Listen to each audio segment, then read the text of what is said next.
Yo, what's poppin', everybody? How y'all doing out there today? Welcome back to the podcast, another episode of Caffeine and Green with your man, Kona Cardenas. And before we get into it today, man, I just want to give a huge shout out to the title sponsor of Caffeine and Green, which is 7 Seas Roasting Company, coming straight out of San Diego, my home roaster. Now, what makes this roastery so sick is that we get to work with these farmers. We're not just getting these coffees, we're working with them directly and making sure that everybody's taken care of. So we're not taking care of just the consumer, we're taking care of that farmer as well. So it's really awesome. We get to showcase these coffees. Now, full transparency, I am the head roaster at 7 Seas. But regardless, you know that the coffee that I'm giving you is straight fire, yo.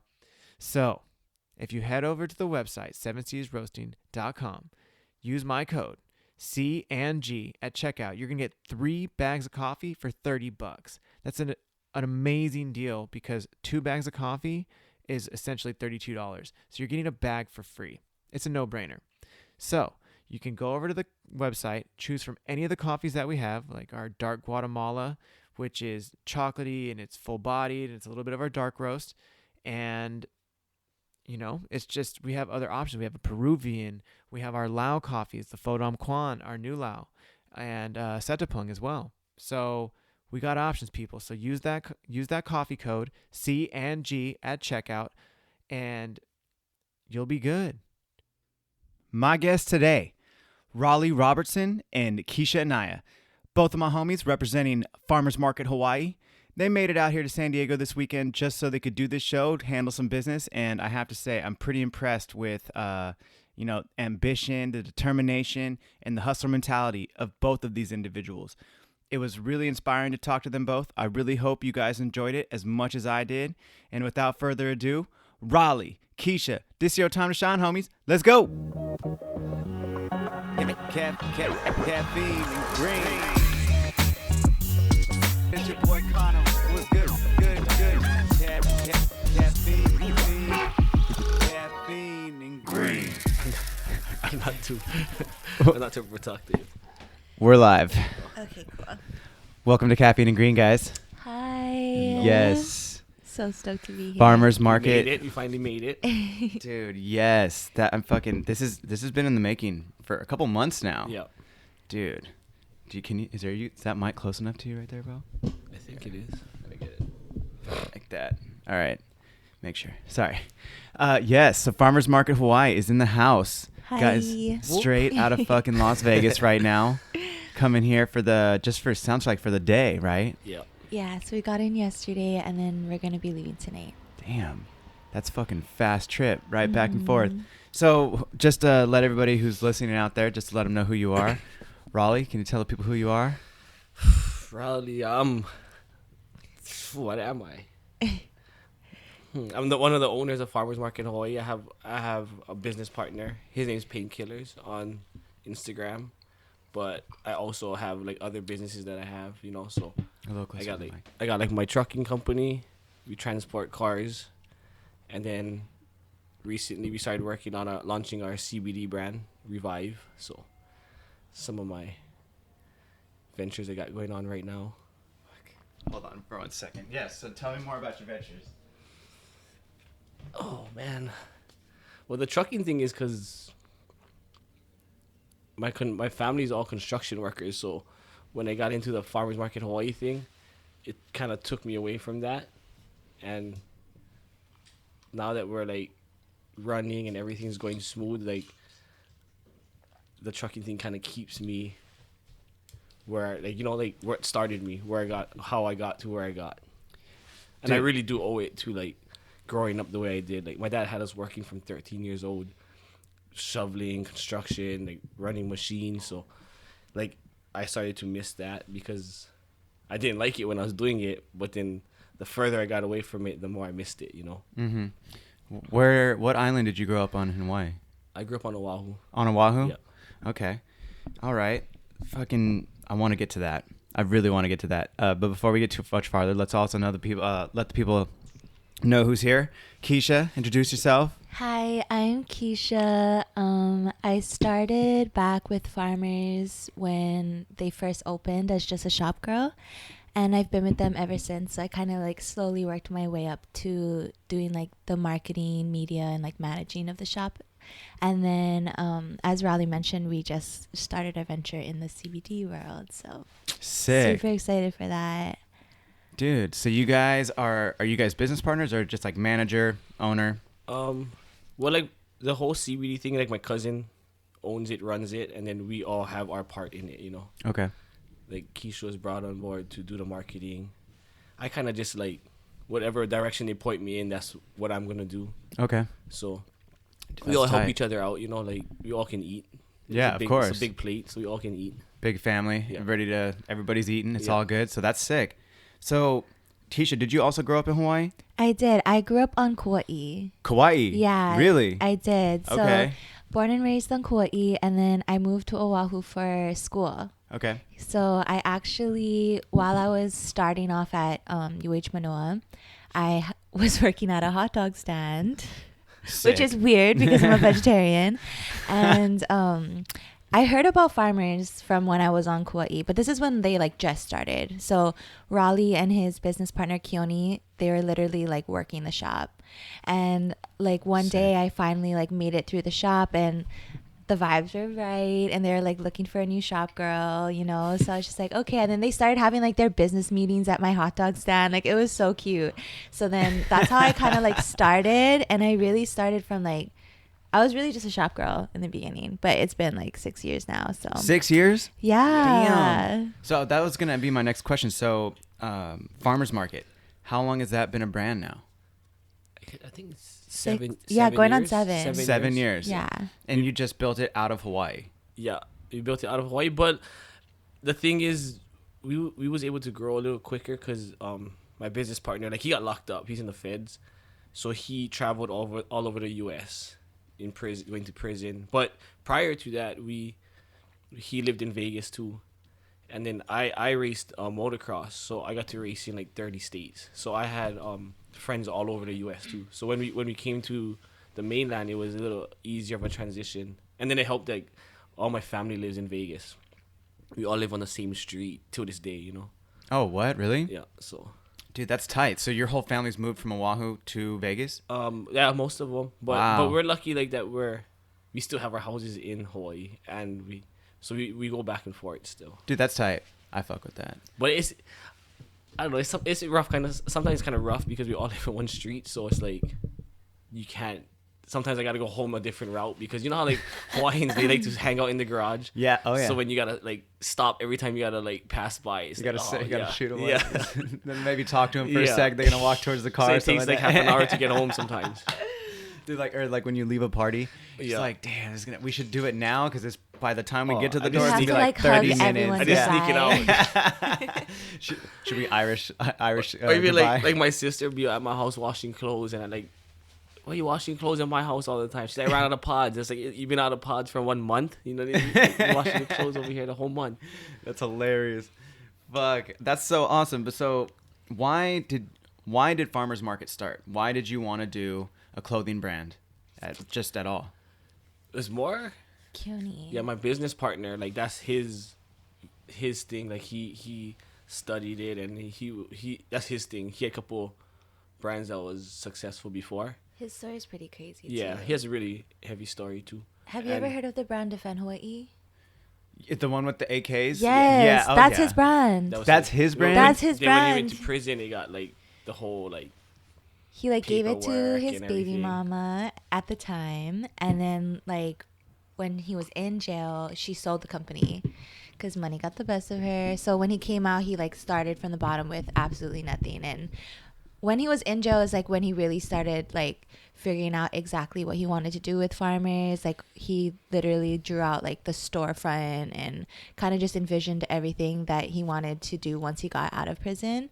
And then once he got out of prison, he just like did the damn thing. And Dude, wait. His baby mama took or the company? girlfriend, The the girlfriend. The girlfriend, girlfend took the Defend Hawaii company. 'cause He when he's gave going it to to prison, her. he had to sign everything. What the fuck? So and she she could sold run it for that money. And so when he got out, he started from the bottom with like nothing, and he created this, you know, farmers market Hawaii. And so Then my part was just I had we're not like my family's not rich, but we kind of like have money because we have a construction thing going on and everything. So I was like the funding behind getting it started. Oh, sick. So did you help with the branding at all, or was it all his, like the design, the chain that you have? Yeah, the designs is all him. Designs was all him. But everything else was like the funding, and the beginning was like the startup was, and then everybody just kind of grew into their part after that, you know. Yeah. Tight. And so is he stoked to see where it's gone? Because I mean, the videos that you sent me and the things that I've seen of you guys, like, dude, in 7 years, you guys have the craziest fucking following. I mean, I get it, because Hawaiians definitely hold it down. I love that about them. That's like the first thing I when I started going to Hawaii with my wife, it's like, dude, hell yeah. Like, they're fucking down. Like, you know, it's sick. And all the homies, and like, shout out all the Benignos on Oahu. Those are my fucking family.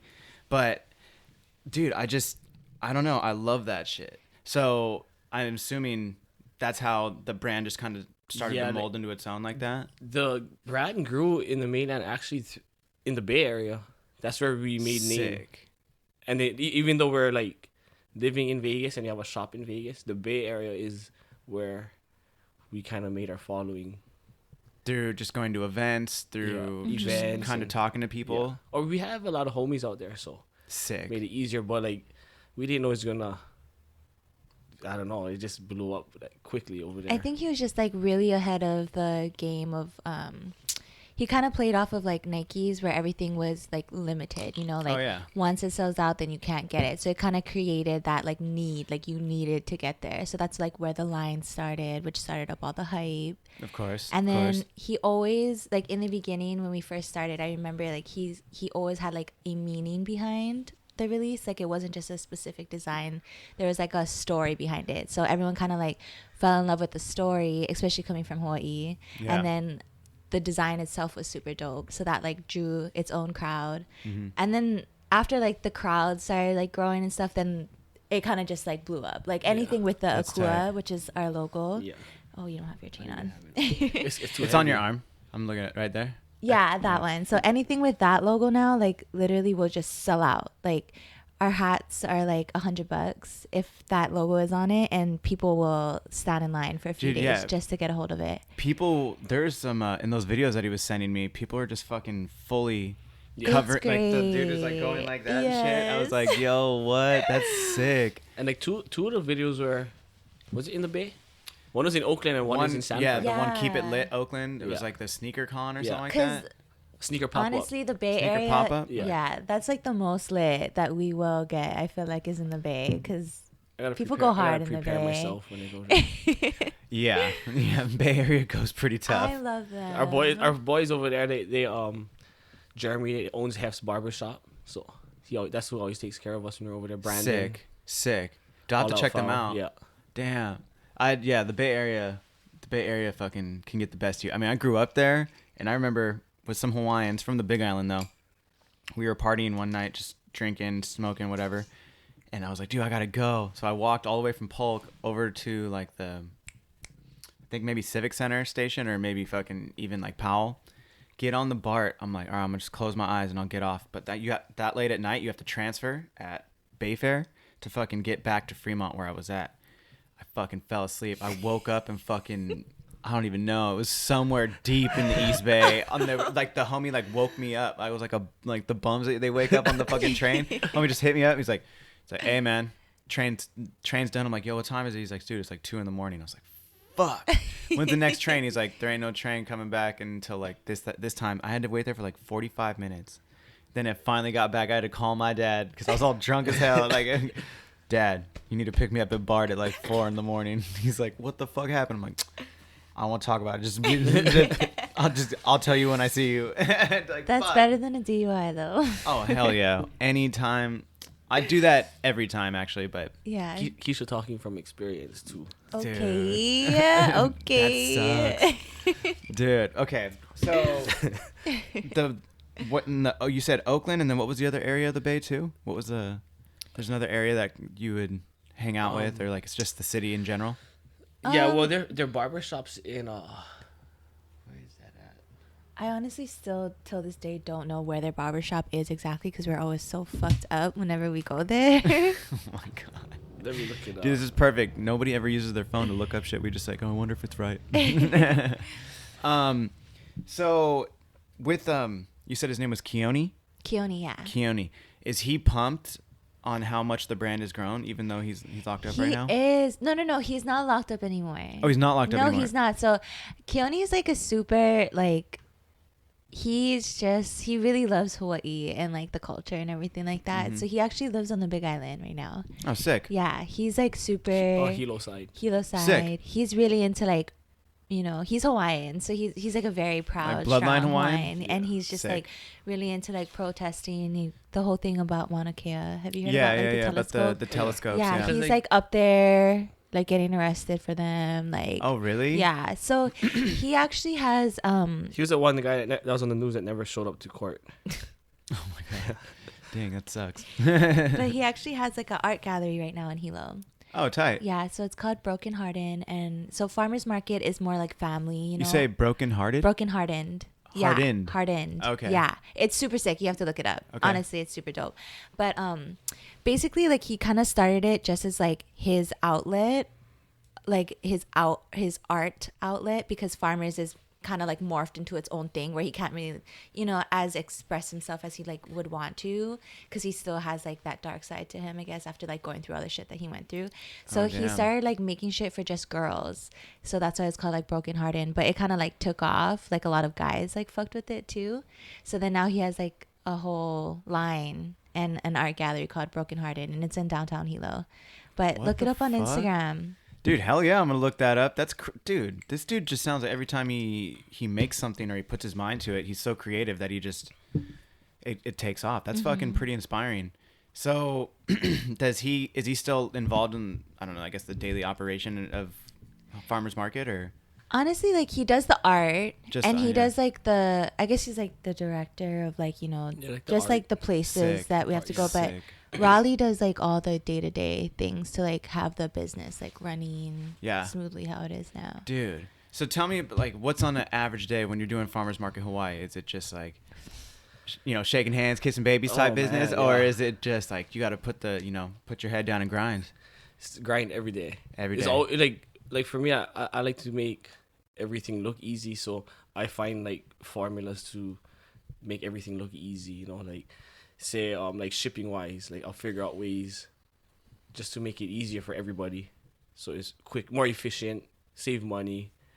So I'm just always looking for things like that. So I'm always changing things. I'm always like looking for different ways to make it better. Yeah, just operations. Yeah. You fucking doing the operations every single day. So does that mean, do you also do the back end of like digital media, Yeah, emails, all that stuff? all the emails, all the online like complaints. Mm-hmm. So I know what's going on, like what like customers are saying we need to improve, and so I know everything that's going on. Yeah. So customer relations, stuff like that. Go to the shop, hang out a few hours, talk to the customers that come in. But it kind of turned into more than customers, like more family now, Yeah. because a lot of our customers, they come over and over and over, where you know them personally, what your son or your daughter is Damn, people are graduating coming this there that year, much. yeah. That's crazy. I feel like literally all the friends in my life are from farmers. Dude, that's fucking sick. So And that some of them we seen like they were Grow little up. kids, and now they're graduating and they're calling us uncle, and I'm just like, uncle, I don't know about that, Dude, well, that was one of the things I wanted to ask about. So you guys grew out of Oahu, but then why Vegas? Was it because I'm assuming? yeah, like we know a lot of people there. Okay. So it was easy to make the transition. Like we wanted to go to the Bay, because we thought like, most of our customers are there. But when we started looking at the prices was the same as Hawaii for a shop. So he's like, fuck, like let's go to Vegas, like Yeah. where we know it's cheaper, we can make it work. We got all of our families over there. And Vegas is like always busy. Like they call it the ninth island because there's so much Hawaii people Oh, there. dude, yeah. No, I know. It's there That's- everywhere. yeah. And it's also like everyone passes through Vegas. Yeah. So it's also like a pit stop, So we get the Bay Area crowd, we get the San Diego crowd, we get the Hawaii crowd. Everyone passes through Vegas to get to wherever they're going. So Like we got friends that come over from Cali every Friday. Ken. He drives over every Friday for the weekend. He drives home. It's a gamble. Boom, comes to the shop. yeah, like all the buys- gamblers, like Dude, buys that's buys so some clothes, crazy. and he drives back home. Dude, what the fuck? So like with Vegas, it's like a pit stop. Like So was that more of like a strategic move than you were? And so that's why it's like if you go to Vegas, it's look at a lot of our stuff. It's like memorabilia. Like it says Las Vegas. You know, like it's specific to Las Vegas, so you can only get it in Las Vegas.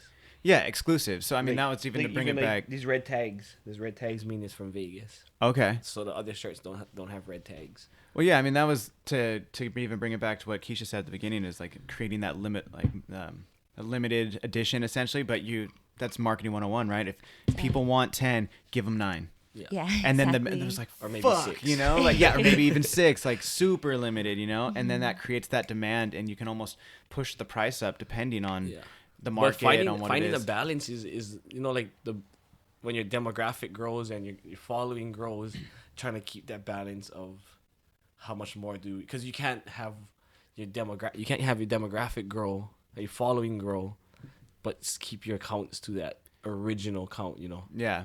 Dude, I mean, that's even better. So finding that balance is... Well, that's growing the brand, right? I mean, you've seen like sure. Nipsey Hussle's marathon. And his shit was like $150. Some stuff was like $250. I'm like, dude, what the... And probably even more now because he passed away. But it was like, dude, that guy... I take that mentality for a clothing brand, and it's like... That's another thing I wanted to touch on going into that is, as a clothing brand, I mean, you guys have been, sounds like, very lucky in knowing your niche. You went right for it. You didn't like... basically go away from your plan or trying to stretch too far. You knew what you wanted, you attacked it, and it worked. Yeah.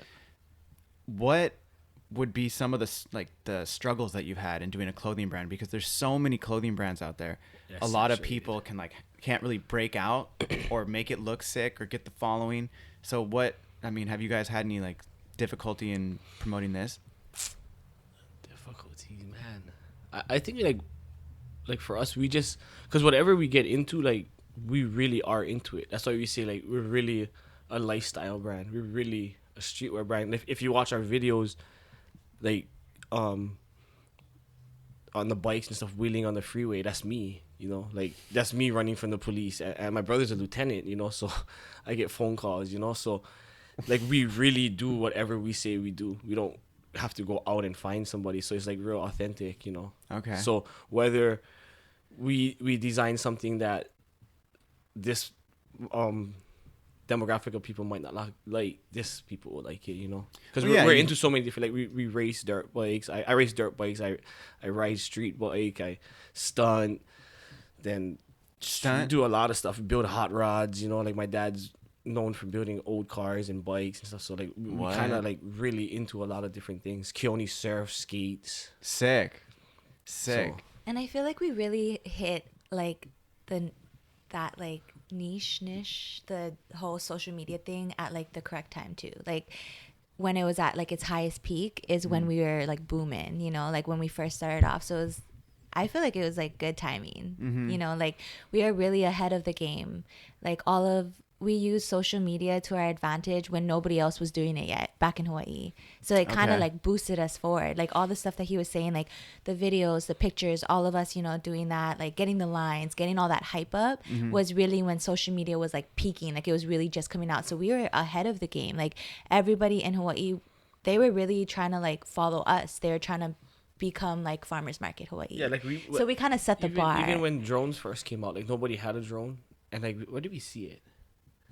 What is that website you can go to before it comes out and you can invest in it? I don't even know. So like a Kickstarter? Yeah, so we got like a drone early, and then we was using the drone and we started doing videos, and it was like so like if you go back and look at it, it's so shitty. Like I look at it now, it's like what? Wow. But like but that was the time, shit. People are like, how the fuck did you guys get that shot? And we're like, we rented a helicopter. Yeah. And they're like, no way. And they believed us, you know. And for months we're renting a helicopter to get these shots. But it was like before people knew what drones was, you know. So it kind of built that thing like, oh, those fuckers are renting helicopters to get videos. Yeah. So you built up this like, dude, check it out. Hype, and then you actually get to that point. It's like essentially like faking it till you make it. Yeah. But like not really, because you actually did have a yeah, band. but we really did it though.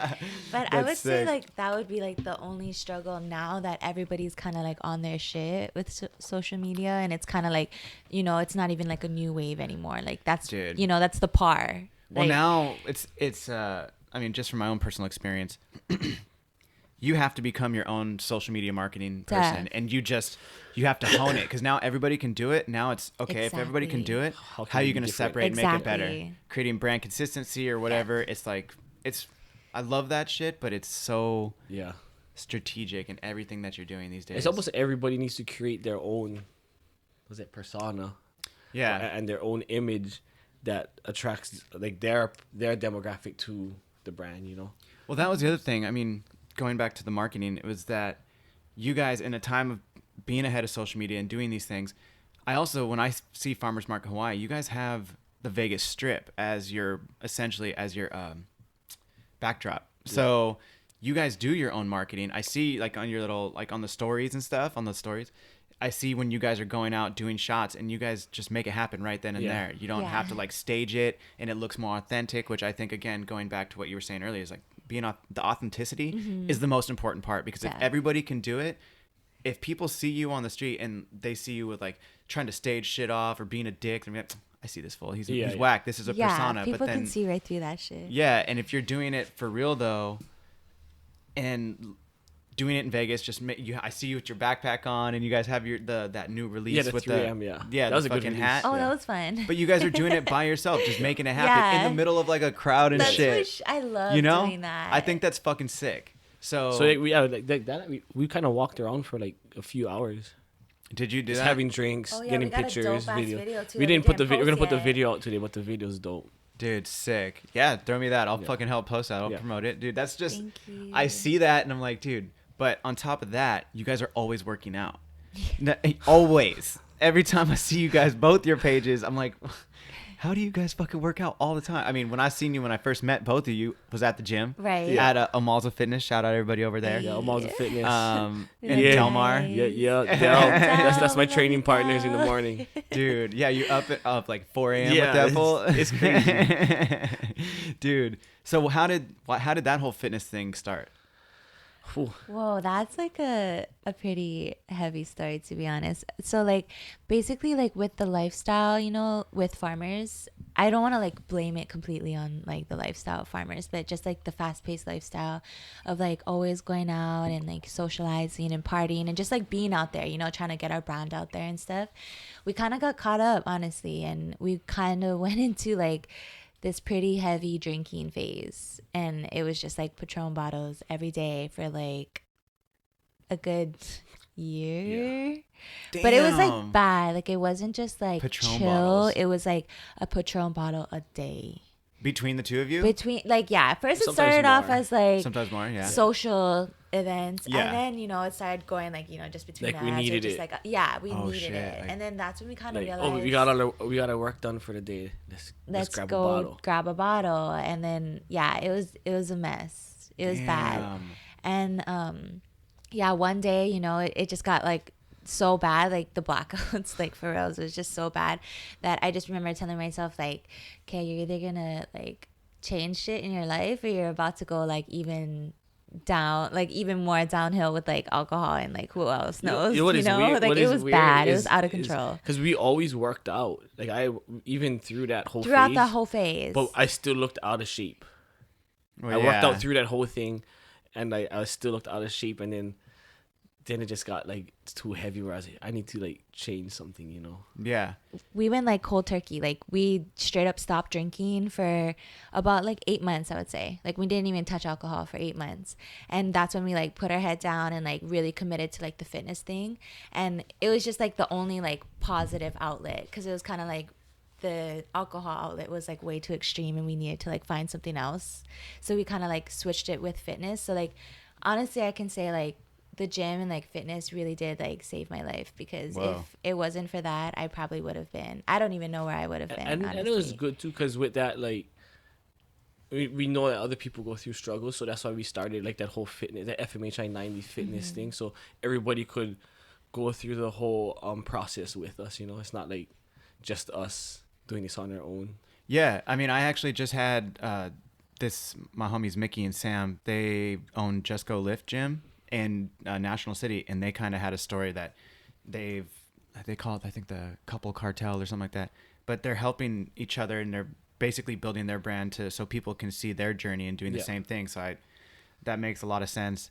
I mean, they didn't have that story, but yours, I was like, whew, it's pretty heavy too, because our like when the bottle a day got crazy. But like when we started the FMHI 90 journey, like and everybody got involved with it, it's grown, yeah, like 90, like a 90-day challenge. Is that what it is? Yeah, so we do like 90-day challenges. We work with UFC Gym, Hawaii Discount Nutrition, Clean Eats, and I think now our class is like 100+ people every Saturday. Is that at Omalza Fitness? No, at it's UFC Gym. Yeah, at home in Hawaii. Back in Hawaii. So before we moved to but it's still running without us there. So this is like our second season that we're doing like a 90-day journey. So, but it's so crazy, like honestly, because it's like fitness has impacted me in such a huge way and helped me, and then for us to like start this journey and to like impact other people, like just for like people to like randomly DM us and be like, hey, you guys are the reason that we got a gym membership and that we're like changing our lives. We're like, yo, that's like what fitness did for us too. Like this is 100%. Great to like be able to touch lives like that. You know? Yeah, well, taking care of your community it's too, way more heavier. Right? It's way more heavier than like the brand is the brand. Farmers is what it is. But to have somebody tell you like, oh, you changed my life. If it wasn't for you, I wouldn't have lost. Some people lost like 80 pounds, you know? Like, damn. And like, for me, like, I know how to get in shape. I can get in shape really quick. But to have somebody that's never worked out lose 80 pounds, that's way more of an accomplishment than me quitting alcohol and getting back in shape, you know? Well, yeah, especially, I mean, 80 fucking pounds, that's dude. That's straight up Some almost, of them was more. That's over half of me. Like, dude, like I can't even imagine. But that's, dude, good for fucking them. Like that's amazing. So to inspire and do that, that's really cool. And so is that, since that's going on in Hawaii, most of your time, or I see you guys go to a bunch of different gyms. There's Omalza and then LVAC. There's like an EOS. Yeah. Okay, yeah. 24. I go everywhere. I go everywhere. All different gyms because, like you said, we do work out all the time. Yeah. So I like to like change up like the scenery and also like meeting new people. Like every gym that we go to, we get to like meet our followers. I feel like too, which is super dope. That's a trip, huh? It is. Like I love it when, or like sometimes they will wait till like after and they'll like be like, hey, like I seen you at the gym but I was too shy to say hi. I'm like, yo, you should have said what's up. Like I love meeting you guys, but just like that interaction, like I love that. That's tight. Yeah. Do you guys trip? Do both of you get that? Yeah, her more than me. Yeah, I think why is I just like visually I don't look like approachable. That's why, you know. Yeah, you look a little intimidating, but dude, you're hella funny though because the first day I met you, your cousin came up to me. I'm totally opposite what I look like, you know. Dude, well, your cousin came up to me. He's like, "Is that a grill in your mouth, bro?" And I was like, "Yeah," and he was wearing a grill. Yeah. Oh, Chris! Yeah. Oh my gosh, you guys are kind of similar. Dude, we were hella talking, and then he was like trying to get me. Did you see that? You must have been in the pool, dude. Your cousin hands me this pen, and he's like, "Hey, hit this, but like blow it inside the cabana." Oh, right. Because he's like, dude, don't fuck around here. They will kick you out. That's so Chris. And then so like I go to hit it, and right when I hit it, the dude who was like our cabana guy or whatever, I turned around, and he's like as fucking close as we are right here, and I'm just like, and I just held it in, bro. And I go stand next to Delmar and the homie Chad, and they're like, what's going on? And I just like this, and dude, I fucking held it so long it ghosted, bro. As soon as the homie got it, like I tried to blow it out. It was like nothing. Nothing came out. There was nothing, dude. It was deep in there in the lungs. It was like, nah, that one ain't coming out. I was like, damn it. Shit. They were like, what happened? And I told them what happened, and your cousin just laughed. He was like, what the fuck? I was like, I can't believe that. My cousin's a trip. He's funny. Dude. It was those. So we met at that pool party, yeah, right? Yes. Yeah. Fuck yeah. That was fun. Dude, but that actually, to even bring it back to the fitness part, it was the Ultimate Bodies, like pool party, and you were at that. So to go from out of shape to basically being in an Ultimate Bodies thing, and dude, you guys all took that photo, just all these fools hella jacked. I know, that was great with like their fucking like posters of themselves. Remember? Bro, I got mine in my living. I got mine in my like kitchen, like looking over. No, you don't. Yeah, like like if you're eating in my kitchen, the kitchen table, it's like on the second story, looking down at everybody with my trophy. Dude, I took Delmar's trophy. People walk in the house and they're like, "What the fuck is that on your ceiling?" It's like, bro, they made a cardboard cut out of me. Yeah, I'm not gonna just throw it away. Yeah, I'm the boss. Bro. Did you put the Ultimate Bodies trophy? Yeah, the trophy's right under it by his feet or my feet. Sick, dude. I took Delmar's, and I was like, yo, what's up, everybody? I won this competition for the best body. I'm hella like out of shape. We were talking about what was it? We were just basically calling ourselves all fatties compared to like everybody else. We're just like, dude, wow, we're like out of shape compared to these people, and I'm not even like out of shape, bro. We're like, can we get the medium soft body, like the ultimate body competition, or like the medium softs? We're like, yo, right here. What did we see the other day? That it's not a dad bod, it's a father figure. Father figure, yes. This guy was wearing a shirt that said that. Here in San Diego. A father figure Yeah, body. it's not a dad bod, it's a father figure. Oh my god, dude. See, I find it, dude. I don't know. It gets hella weird. I've been having to go to the doctor lately because I've just been doing so much. They were like, dude, I think you're just stressed. I was like, okay, cool. Oh, that'll do it. That'll do it, right? But I haven't been working out, and I normally am like, I have to run. That's my only outlet. It's like to either do that or I can go to the skate park and just push fast as fuck to the point of like out of control, and then just maybe like one more. And that's like what I'm doing, going as fast as fuck as possible. And that's the only way I can get out that energy. Because, dude, I'll go like a week without, and I legitly start to feel like straight down. Like I'm just like depressed almost, like fuck. It gets to me to a point because I've been that way since I was a kid. When I was like 15, I would skate for hours and then I'd go on like a fucking 7-mile run. Just like full of energy. Dude, it's honestly, it's a little bit, I don't even know how to put it. It's just, there's so much shit going on in there until I can physically like push myself to the point where I like exercise a demon essentially. It's like, I can't. And if I don't work out and then it's just building and building, it's like, you have to move. I need to work out every day. I'm like, I'm a fucking grouch if I don't work out. Yeah, that's how you get it out though. Yeah. Do you go on long runs? Is it like cardio just mainly run? lifting? Like when I'm cutting weight, I'll do cardio because I have to. Yeah. Shout out Ian.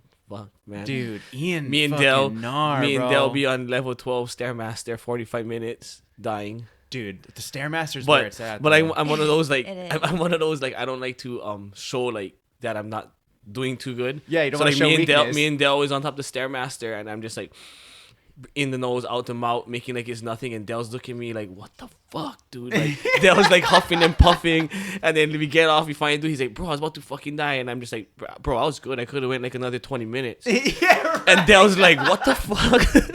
Dude, have you ever done a Stairmaster for an hour? No, when we was cutting weight, we was. For the ultimate bodies, me and Del was going at night, like 45 minutes, 1 hour. I put mine on level 12, 14, Dude. But like, that was like me and Del was saying, like, I just like play mind games with Del. And Del was like, what the fuck? I was like, man, I could, maybe another 15 minutes I could have went. And he's like, what the fuck are you talking about? Dude, I've done that before. Talking about burning like 1,000 calories practically, bro. Just fuck. But I do it on 11. I'll do 12 every now and then, but 45 minutes at 12 would be tough. Yeah. I just jump right in. Dude, I'll hit 45 minutes on the Stairmaster on my cardio days, and I'll go get a half hour on the elliptical. As long as I could burn that 1,000, that's what I love. But I mean, that's like I gotta do it though. I have to work out every day. Dude, that's tight. And like Omaha's like, it takes a different somebody to work out over there too.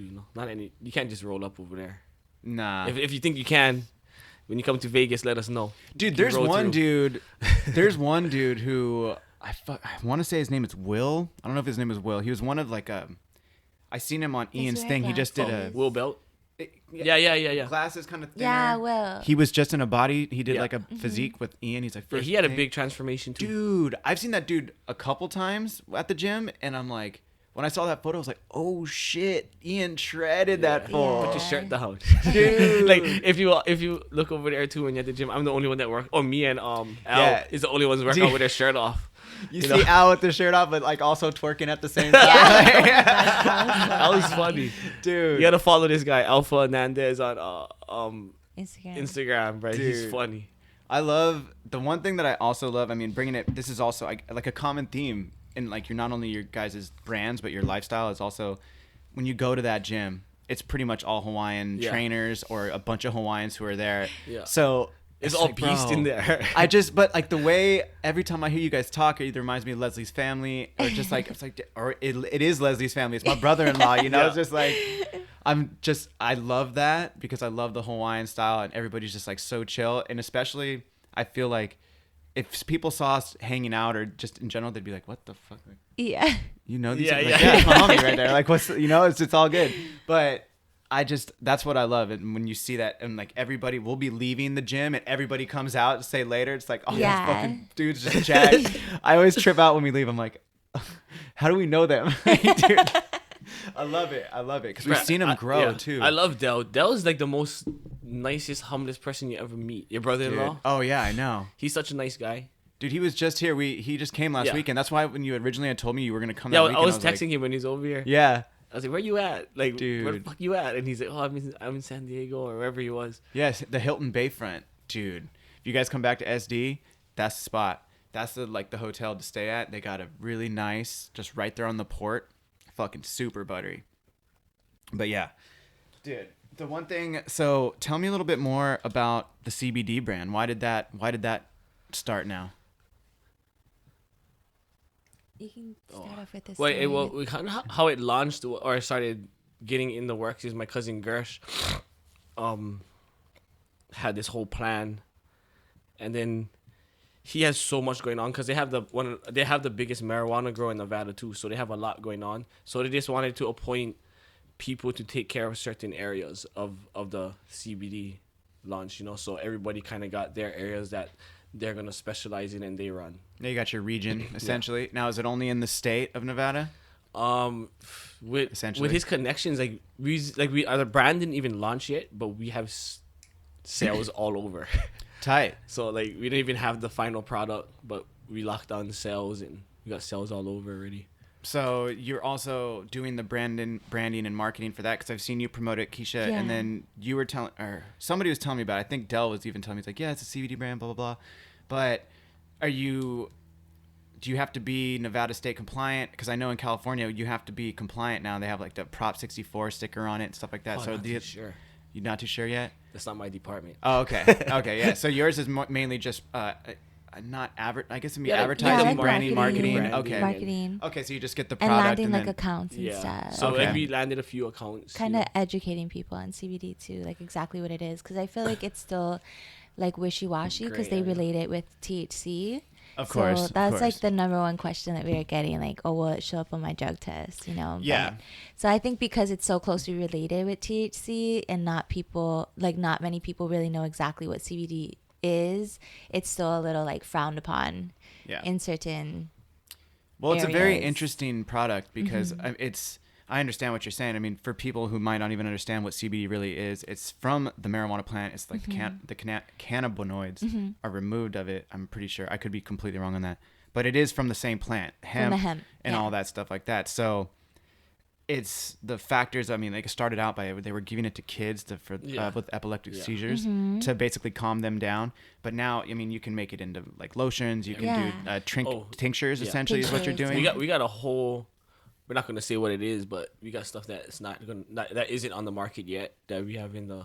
Got some stuff in the works that we've been working on that I'm super excited about. That's tight. So do you guys also probably gonna kill the game when gonna kill the game? All right, dude, are you guys gonna be doing? Probably we are. You are. Are you guys doing like the trade shows to promote the brand as well, to like kind of launch it? Probably gonna start. Yeah. Yeah.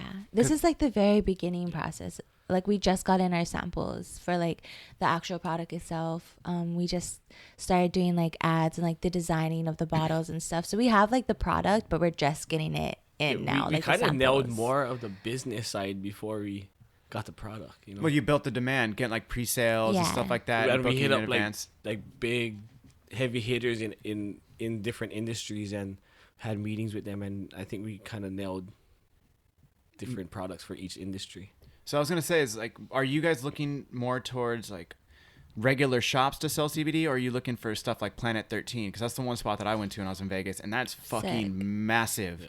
I was like, what the hell? Like, this is crazy. Even in Cali, where there's basically kind of been that way for a while. I walked in there, I was like, they're like, do you need a bud tender to like walk me? I'm like, no.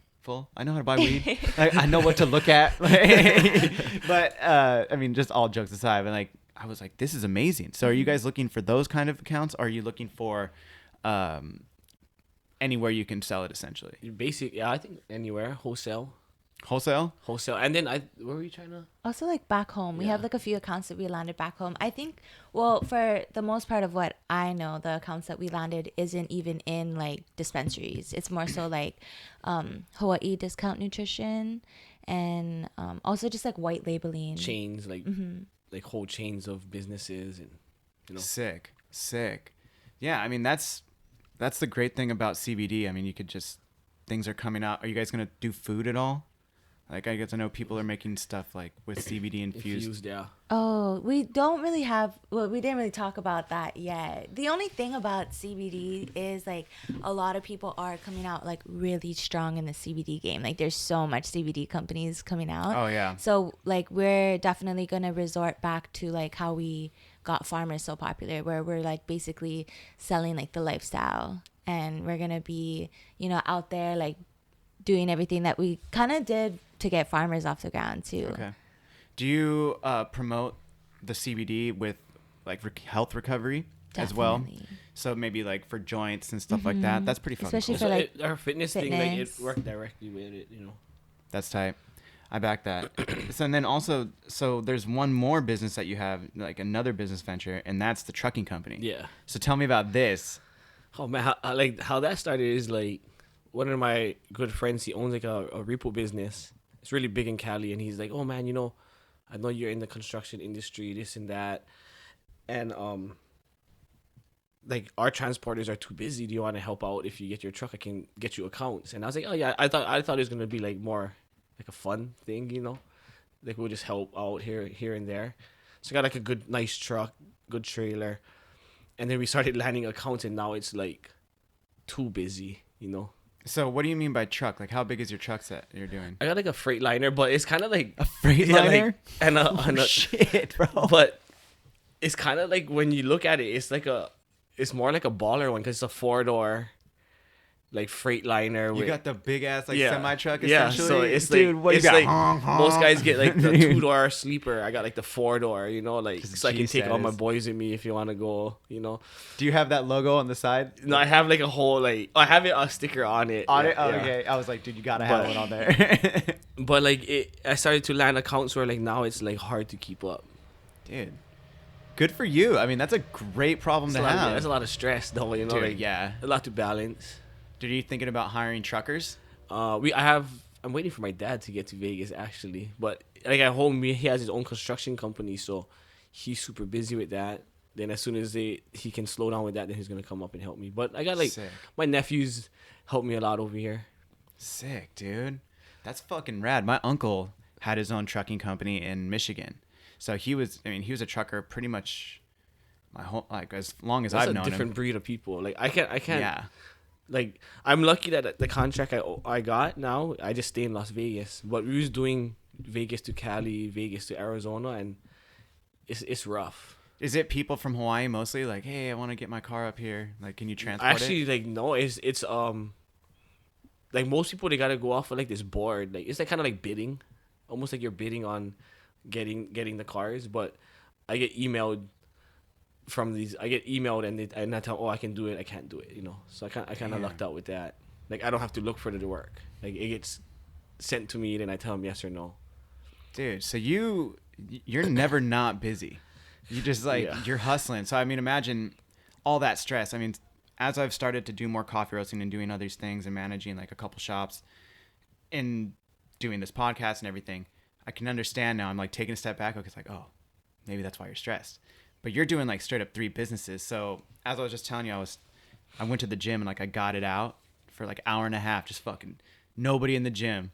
And then I was like, oh, I feel better now. Yeah, it helps. So for you having 3 businesses, you as well, you're fucking doing almost everything he is.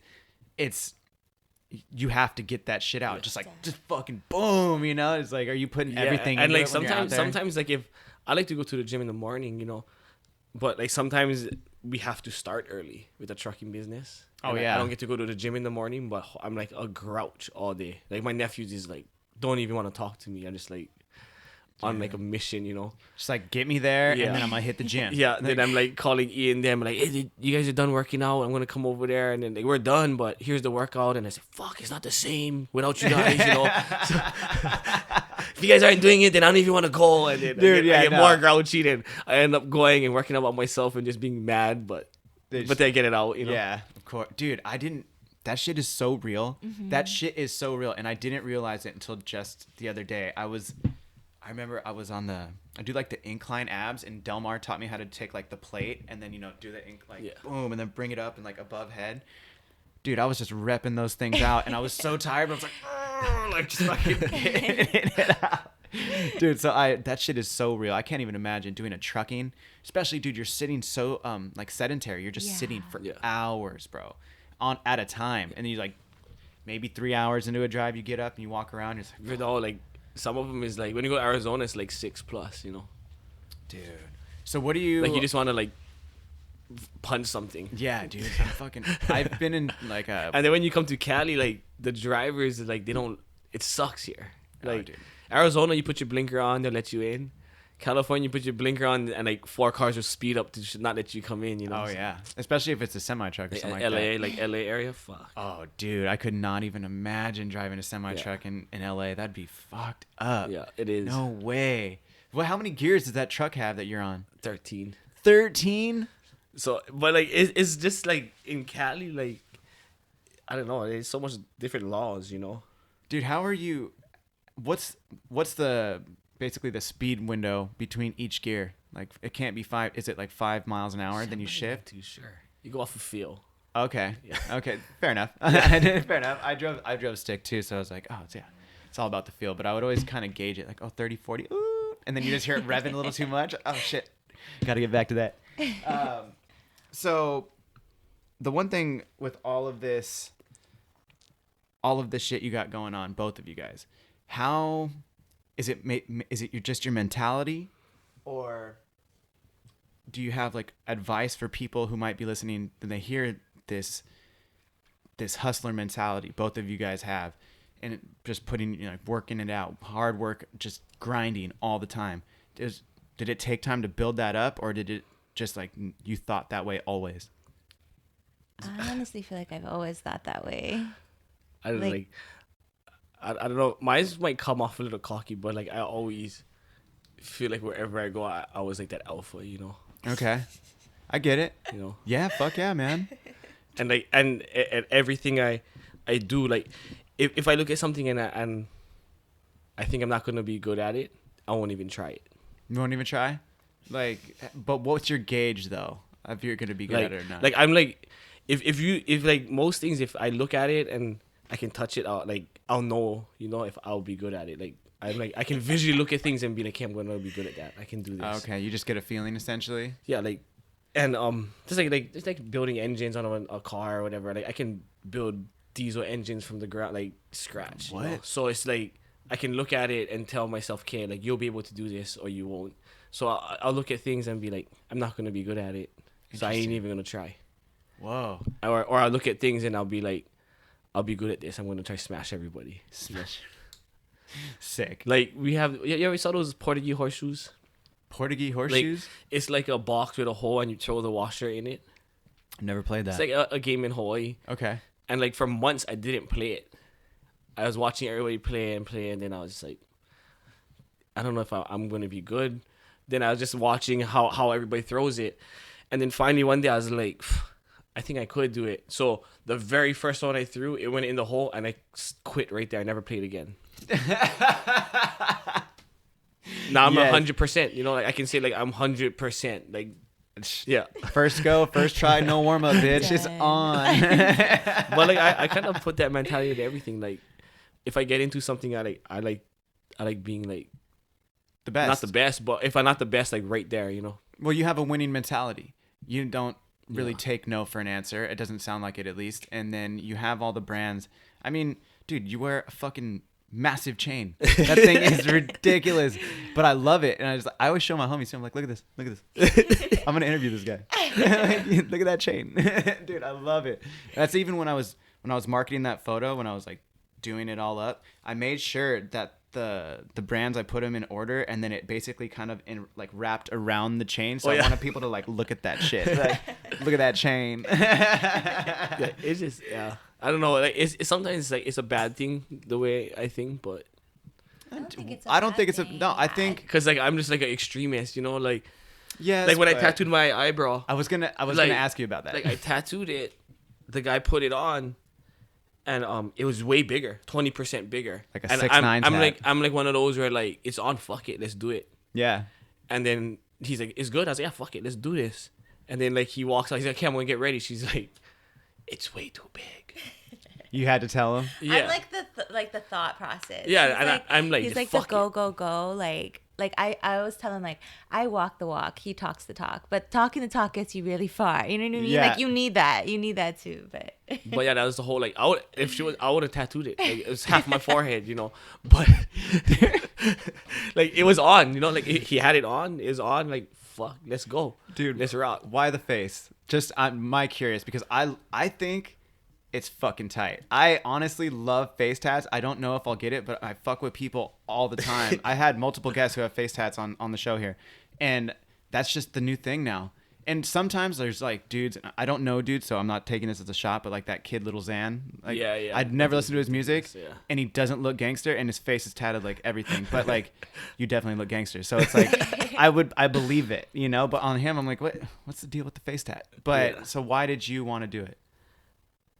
Like, just like the whole ambition tattooed above my eyebrow is like, just let you know, like that's what it is, you know. Dude, that's fucking gangster. Like Nipsey Hussle had prolific on his like on the like. everybody line asks right how here. you do it. It's like nothing special. I ain't different from anybody. it's like work ethic. Yeah, for I ain't sure. different from anybody. I grew up same as everybody. We never grew up way wealthier. We just work super hard. Dude, that's all you got to do sometimes, man. Just fucking grind it out. I mean, that's like when people ask who the people I have on the show sometimes are. I'm like, dude, I have everybody on here because people be like, oh, caffeine and green. It's like caffeine because of the coffee, but green could be weed, it could be green coffee, and then it's all about how people are getting their money. Kale. And I see that. Kale, yeah. But it's how people are getting their money, or they're out there hustling.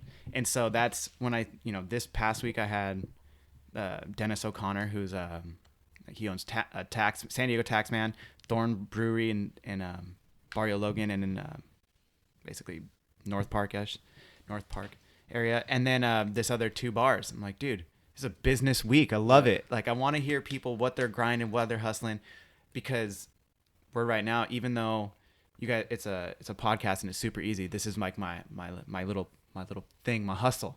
Yeah. So it's really inspiring to see when you're like, dude, and it's so random across the board. I mean, the gentleman I had on earlier this week, taxes, beer, and bars. That actually, I guess that makes sense. And then yours is like trucking company, CBD, and clothing. Yeah. It's like, what the fuck? Y'all are killing But it. it started really young. Like everything, you know, like I tell everybody when they ask me, just attack everything you're in, you know. Dude, right? That's what it is. Like I bought like off subject, but like I bought my first house when I was 21. That's not off subject. I rented it out. I've never lived in it. I make like I live in it, but I've never lived in it. And then when we came to Vegas, the goal was like, I'm just gonna buy as much houses as I can. So like in the first year, I think I bought 2 when he's over there. Dude, but it was just like, what? I came there and I told myself, like, I came there and we got to Vegas, we opened the shop, and I told myself, okay, this is what you're gonna do, like, at all costs, you know. So do you have? This might sound stupid, but do you guys, both of you? This could be a question definitely aimed at both of you guys. Do you guys have like vision boards? Do you write down goals? Do you just like make sure you could see it? Because you're talking about how you look at shit and you're a visual learner, or like you just know. Do you guys visually have something set up, or like every day, like quotes or fucking goals that you put on, and you're like, today I'm a fucking badass and I'm gonna like kill it, and this is what I'm gonna, and like you see maybe like a house and you're like, yo, this is the shit. Well, I have like, if you go in my notes in my phone, I have so much random weird shit in my phone. Like, dude, me too. Dude, all the fucking like time, bro. Always making notes, just like random thoughts. And then I shit. go back, and I'm like, what is this? Dude, you know? You just have to get it out immediately. Mm-hmm. Do you take like a voice? Do you ever like go on your voice notes if you're driving? Just like boom, just hit it. Listen to yourself, talk back to yourself. That, yeah. Dude, it's easier sometimes so you don't have to like text. Because my notes, sometimes I go back, and I'm like, what the fuck am I talking about? You know? Like, what was that train of thought? I always try to think, what was I thinking at that moment when I abbreviated this word? Like, what the fuck does that mean? Oh, that's what it means. But yeah, no, that's... So yeah, that all worked out too. Like, the whole real estate thing works out, you know? Dude, what about you, Keisha? Do you have like a vision board, or do you have like I notes? do, or like She's I a have. bookworm. That's I why have she goals, knows a lot. a lot of goals. Goals? Definitely vision board. I fucks with that. Yeah, I mean, I believe in the vision board for sure. Mm-hmm. I used to have one really, really hard, but now I have notes. As long as I can see it might Yeah, not even need to same. be a picture. I just know I see it in my head. I'm You like, gotta just write it down. yep, always writing it down. I feel like once you write it down, it's kind of like the idea has been started and it's been Yeah. put out there in a sense. Even if you don't say it out loud. Once you say it out loud, though, I'm a big believer in if you say something and you put it out there, that's just Manifest. it's gonna come back. Yeah. Whether it's But if good you say or something bad. and you put it out there, now you have to do it. Yeah, exactly. There would That's why sometimes I do stuff. I'm like, okay, I'm gonna do this, and I say it, and I tell people, and I'm like, fuck. yeah, you talk shit Now and I then gotta you fucking do it. yeah, now you have to do it and you just gotta Like I do grind that all it. the time with stuff. Like, oh, you want to bet? And Yeah. then they're like, yeah, and I'm like, let's do it. And I know I'm gonna lose, but if you're gonna put me on the spot, I'm gonna fuck you. Let's do this, you know. And then after, I'm like, what the fuck? Do you think that could be maybe your greatest attribute, but also your greatest weakness? It could get you in trouble at the same time as Yeah. it gets you, like the times that you might win and it might benefit it. You're like, fuck yeah, see, I knew I could do that shit, Yeah. right? But then when it backfires and it's like, oh, and then you might have to take the L or you just like don't follow through and then somebody might call you out on it. Yeah, like from that construction industry, you know, like sometimes you gotta take the L, and you said your word is this. You need to finish by this date, or even with the trucking, like the delivery date is this. Something went wrong, so now you eat it.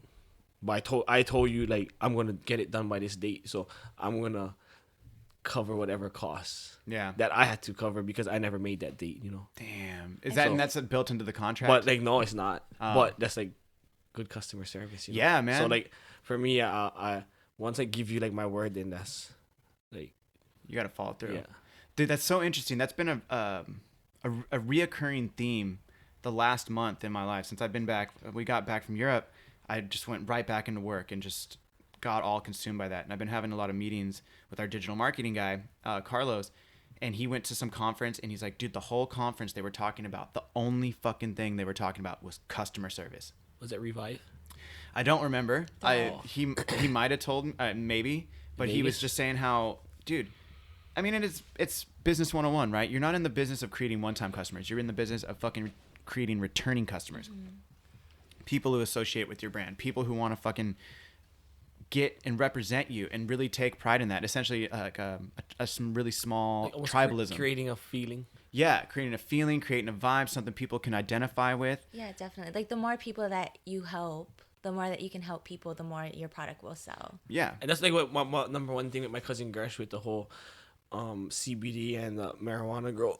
Like he built himself into this big successful business, but he's never satisfied. He wants to be a billionaire, you know. Yeah. But Entrepreneurial. he came to this point in his life where he's like wants to help everybody now. Just like That's help where your maybe get worth people is. kickstarted a little bit. Like here, Yeah, point them in the he right wants to help direction. everybody. He said like you can be rich, but you'll be wealthy when you start helping people, you know.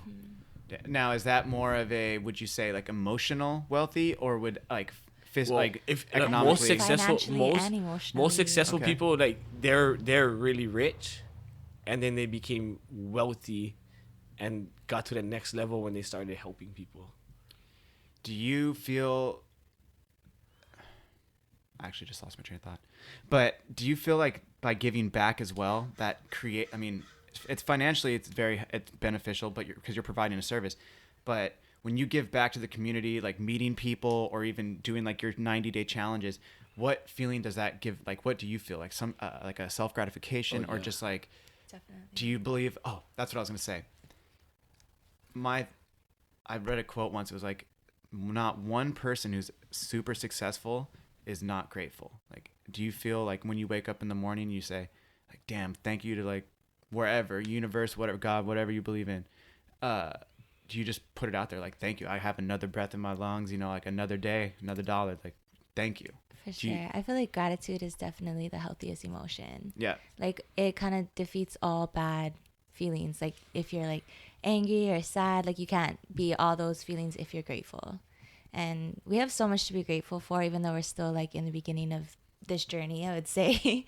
But yeah, gratitude for sure. Yeah, she always tells me like, I'm not grateful. Like I am grateful, but like with everything I have, I'm still yet like ambitious. Where like that's not enough. I want more. Yeah, I need That's more. a good mindset to And then have too. when I do get there, like this isn't enough. I want more. I want but see, more. is that's drive and ambition, and that's definitely on your head. I get it, you know, but wouldn't you say everything that you've gotten now, you're stoked that it happened? Yeah. So that's what I mean by like grateful in the sense like I think there can definitely be a separation of ambition and drive from grateful. Yeah, definitely. But like you're living good, man. You're taking care of your family. You're doing these things. You have multiple locations. You have multiple businesses. And so when you look at that, are you just like, fuck yeah, like thank you, you know, in that sense. But yeah, keep going. Like I want to keep going and driving and striving for everything I'm doing. But at the same time, I understand that because as a skateboarder, it was like I landed a trick. I was like, all right, I'm already over it. Next one. But when you look back, it's like, dude, I'm like so pumped at the things that I got off those skating life lessons that I had, where I'm just like, yeah, hell I think, yeah. like growing up with like skating is competitive. Like you competed and stuff. Yeah, like even me racing, like that whole like competition, like that makes. I think that is a big part of why I am the way I am. I hated losing. Oh, dude, yeah. I mean, especially when you get the taste of winning. Oh, dude, this is kind of stupid, but when I was a little kid, this is the first time I remembered this. I was like 7 or 8, maybe a little bit older, probably older, honestly. We won the championship game in my little league team. The very next year, I switched leagues, and I was on the last place team. We lost fucking every game. Coming from like championships to last in a different league. Dude, I would throw the biggest little bitch fits, like just little kid status. Nah, this is bullshit. Like, you know, whatever. But that mentality, and then skating, when you break your ankle, when you fucking just slam your head and doing these things, then all you can think about is like, I'm gonna get this I'm gonna get it when I get back on this board, and I'm gonna conquer that shit. And you have to battle that mentality that like, oh shit, I'm hella scared right now. You know, that's why I started talking shit. There's no feeling like that too. Like racing motocross, like I broke a whole bunch of stuff, but it's like when you crash, the next thing is like you're in the cast, and you're like, when I get back, like that's the first jump I'm like, if it's crash on a jump, that's the first jump I'm gonna hit, dude. Because fuck that jump, you know. Yep. I would think about it all the time. I broke my ankle doing a tray flip down some stairs at the skate park, and all I thought about was how I'm gonna do this trick better when I get out, and I'm gonna learn how to do it every single time. That way I never miss it again. And it was that weird ass mentality. Other people would be like, what's wrong with you? But if you're a skateboarder, it doesn't matter. You're like, no, I'm gonna get that shit, and I'm gonna fucking get that. I think that's when you went away from team sports. Like me, like I was good baseball player. I was good at football, but I was kind of small, so I just like I'm not gonna be a NFL player or nothing. But like when I played Pop Warner football, we won state champs, and then when we played baseball, we was really good. And then to go from being on good like Pop Warner football teams and a good baseball team, and then go to a team like how you went, and you do shitty. That's when I was like, fuck this. I'm just gonna race motocross. Because if I lose, it's all me. Yeah. No way to blame. But yourself. But myself, you know. Dude, because like for me, I was like playing sports is like, fuck, if you can be like the best. Yeah. Like I always refer it to like LeBron and his team. LeBron's a beast. LeBron's good enough to the point, and maybe, I mean, his team might suck, but the Cavs, he brought the Cavs there, and he was like the only, granted they had Kyrie and all those things, but he, one player can affect all those dudes. Yeah. I mean, I ended up getting into a contest, the World Championships of the skateboarding, like Game of Skate. Fucking grinded like hours and hours and hours of practice, just skating against all the homies here in San Diego. Go to this fucking competition, World Championships. I skate against this kid, play a game of skate from South Africa. He fucking skunked me. Oh, yeah? I was out. First person, first round. Skunk. And I fucking, all my homies were there. I had a squad. My parents were there. My brother flew down. All this. I seriously didn't say shit to nobody. I fucking took off. And I fucking went like a couple blocks down and just like smashed the shit out of my board. And like was like, what the fuck? All that time, all that effort. But nobody but to blame but myself. I was like, I didn't practice any of those tricks. Whose fault is that? Yeah. Fully mine. And I was like, oh my God, bro. You know, I love that. I look back on it now and it's like, what did you learn, fool? You practice everything. You don't practice the things you're good at. Open-minded. You have to be open-minded. And that's how you apply everything to life. Fuck it, man. Business, everything. It's like, you got to go. You take those failures and you learn. You don't lose, you learn. So I love that shit. And then you take that ambition and you fucking put that drive back to it. Damn. Love that shit. I say that a lot. but it's a whole mentality too, you know, like just that whole, like even when we're in the gym, like I know I don't got one more in me. Like if we're doing bench, I know I don't got one more, but I'll bury myself because I know like Dell was there to spot, you know. And Dell was like, "What are you doing?" I was like, "Bro, I'm going for it. Fuck it," you know. He's like, "You barely did the last one." I was like, "I'm going for one more." Dude, and like talking bury, shit. like the bar's on my chest. I can't even get it off my chest, but I'm going for it, you know.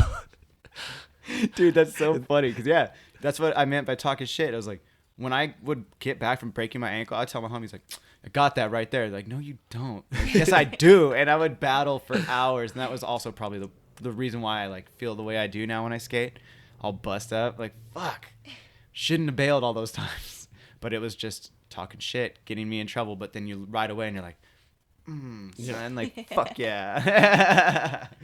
Well, dude, you guys, I know you guys had to get out here, so we're coming up on 12 right now. You guys have time though. You have time? Yeah. Okay, because you said it was an hour and a half away. And I thought it was. I think that's when it was like connecting everything. Okay, where are you guys going after this? What's that event at? It's like probably like 40 minutes away. Okay, but it is Sunday, we have and there's time, gonna be there's gonna be traffic, so I'll get you guys out of here, and we can maybe I can, if you guys want, I'll make you another cocktail. Okay. But before we'll just sign off right here. Tell the people where they can find you. You sound way more better saying it. Where they can find us, like on Instagram. YouTube, social media, locations of the shops, whatever. So our Vegas location is about 10 minutes away from the Strip. The address is 8174 South Las Vegas Boulevard. Sick. My Instagram is Kesia Anaya, KESIAANAYA. And then Farmers Market Hawaii is the brand. And then Raleigh. if you're in Hawaii, you can go to our Honolulu location. It's 1430 Kona Street. All right. And then I'm FMHI, and then like Keisha said, the brand is Farmers Market Hawaii. So and then look up Revive CBD. Lab CBD. Yeah, that's our up and coming. We don't have any posts or anything yet, but all of our merch and stuff should be coming soon. So definitely give that a follow. Revive CBD Labs. Okay. All one word? Yeah. Yes. Instagram? Yes. All right, guys. Fuck yeah. I really appreciate you guys doing this, and we're definitely gonna have you guys back on. Thank you for having us. We'll do one at your shop in Vegas when I come out there. We'll get another one. Let's do it. Dude, would you guys, make sure to let me know if you have any like big events coming up or a drop. We can do maybe a live one or do something at the shop, but I'll be out there and we'll make it a I think like next month might be a bit, or I don't know what is your time schedules and stuff. Just let me know a date, and like we just had a big barbecue get together on Friday. We can kind of make it like a big deal whenever you're in town, so you just let us know. Oh, if you want to make it a big deal, we can make it a big deal. We'll get a pop, dude. We might have to DJs, do a collab. Like, shit. On Friday we had DJs and free food, and you know how we do it. I'm down, dude. I seen the homies like getting down like with it, and that was at a shirt launch too, right? Yeah. Dude, you're just playing some fucking island reggae. Yeah. Yeah, dude. I fuck with it. All right. Well, cool, guys. Thank you so much again, and we'll get this popping. Okay, thank you. Peace. Bye.